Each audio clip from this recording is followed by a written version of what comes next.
جو exam hall کے اندر اس 3 گھنٹے کی قدر کیا اور اس 3 گھنٹے کے اندر اپنے سارے پرچے کے جوابات، سارے سوالات کے جوابات لکھ لیے، تو اب اس کے نتیجے کا انتظار اسے کرنا پڑے گا، لیکن اس کا قلب مطمئن ہوگا کہ میں نے ہر کویشچن کا جواب ان ٹائم دے دیا ہے۔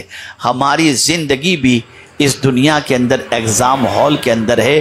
ہماری زندگی کا پیریڈ بھی جب کمپلیٹ ہونے والا ہوگا، ہم کہیں گے موت کے فرشتے کو قریب دیکھ کر، پروردگار تھوڑی سی مہلت دے دے، تو پروردگار فرمائے گا اولم نعمرکم ما یتذکر فی، کیا میں نے تجھے زندگی نہیں دی تھی، عمر نہیں دی تھی، تو نے نصیحت کیوں حاصل نہیں کی؟ No time, time is over, finish, اب تمہیں ایک لمحے کا بھی ٹائم نہیں دیا جائے گا، اور موت کا آہنی پنجہ اپنی گرفت میں لے لے گا، انسان اس دنیا سے کچھ کر جائے گا۔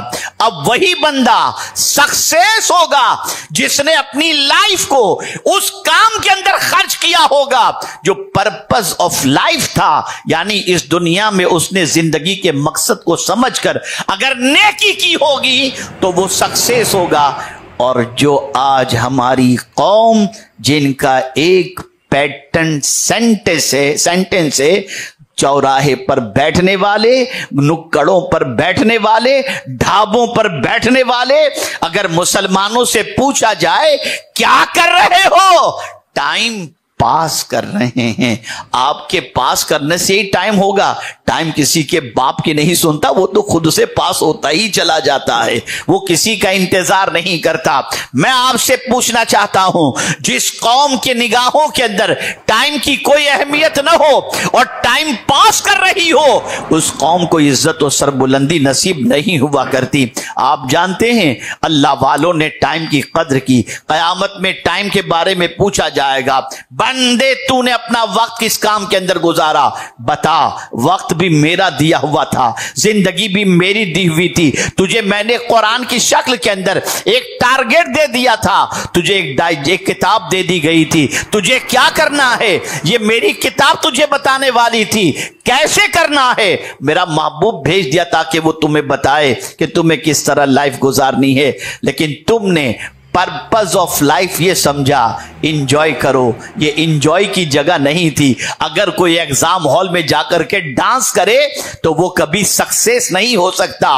ایگزام ہال کے اندر تو سیریس رہنا ہوگا، پیپر کی تیاری کرنی ہوگی، محنت کرنی ہوگی، پیپر ٹائم پر کمپلیٹ کرنا ہوگا، تب جا کر کے تم نتیجے کے اندر کامیابی حاصل کر سکو گے۔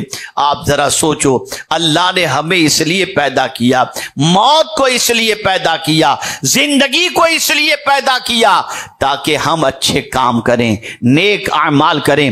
پرپز آف لائف یہ ہے کہ اس دنیا میں اچھے کام کرو تاکہ جہاں سے آئے ہو وہاں جب پلٹ کر کے جاؤ تو تمہاری زندگی وہاں کی خوشگوار گزر سکے۔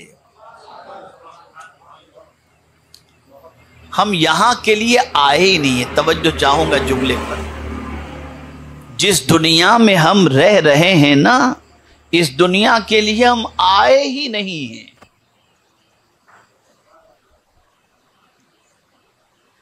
یہ ہمارا مسافر خانہ ہے، گھر نہیں ہے، یہ دنیا مسافر خانہ ہے۔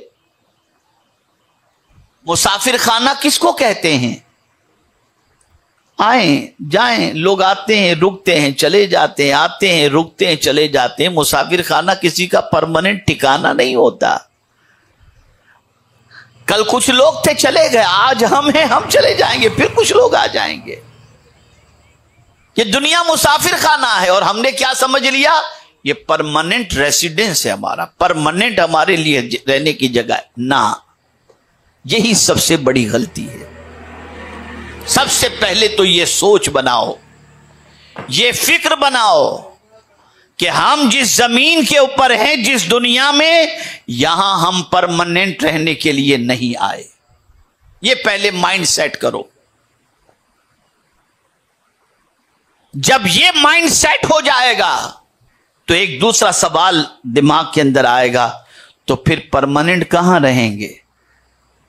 اگر یہ ٹیمپریری جگہ ہے تو ہے کوئی پرماننٹ جگہ؟ تو قرآن کہتا ہے ہاں، اگر ایمان پر خاتمہ ہوا تو جنت تمہاری پرماننٹ جگہ ہے، وہ پرماننٹ جگہ ہے۔ آپ جانتے ہیں، میں ایک آیت کریمہ پڑھ رہا تھا کل، رونگٹے کھڑے ہو گئے۔ آج کل لمبے لمبے ٹاور بن رہے ہیں اور بڑے اٹریکٹیو بن رہے ہیں، اس کی ایڈ آتی ہے، اس کے ریٹ بڑے زیادہ ہوتے ہیں، اور آدمی للچائی ہوئی نظر سے اس ٹاور کو دیکھتا ہے اور سوچتا ہے کتنے خوش نصیب ہوں گے وہ لوگ جو اس کے سب سے ٹاپ فلور پر رہتے ہوں گے۔ اب قرآن کیا کہہ رہا ہے سنیے، زمین کے اوپر گارڈن، زمین کے اوپر جتنے بھی پہاڑ اور زمین کے اوپر جتنی بھی یہ عالیشان عمارتیں ہیں، اے اللہ تو نے کیوں یہ سب بنانے کے لیے کہا، اور یہ کیوں بنی، یہ اتنا ڈیکوریشن زمین کے اوپر کیوں؟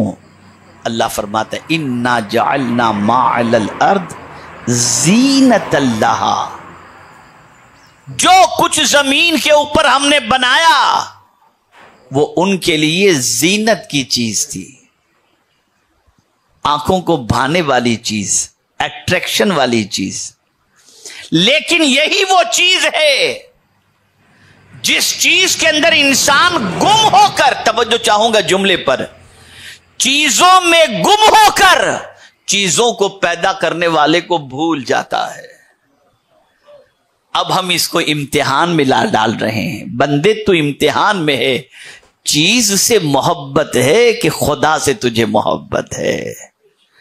ہم دیکھتے ہیں کہ بندہ ان کشش والی چیزوں کی طرف مائل ہو کر اسے پانے کے لیے حرام کی طرف بڑھ جاتا ہے، حلال کی توجہ چھوڑ دیتا ہے، ٹوپی پہناتا ہے، لوگوں سے پیسے اینٹتا ہے، نہ جانے کیا کیا کرتا ہے، اور چاہتا ہے کہ اس کی آسائش کی زندگی ہو جائے۔ پتہ چلا مقصد زندگی بھول گیا۔ مقصد زندگی یہ نہیں تھا کہ اس کو فلیٹ مل جائے، مقصد زندگی یہ نہیں تھا کہ اس کو محل مل جائے، تو پھر مقصد زندگی کیا ہے؟ مقصد زندگی یہ ہے کہ تو اپنی مرضی کی زندگی نہیں، خدا کی مرضی کی زندگی گزار۔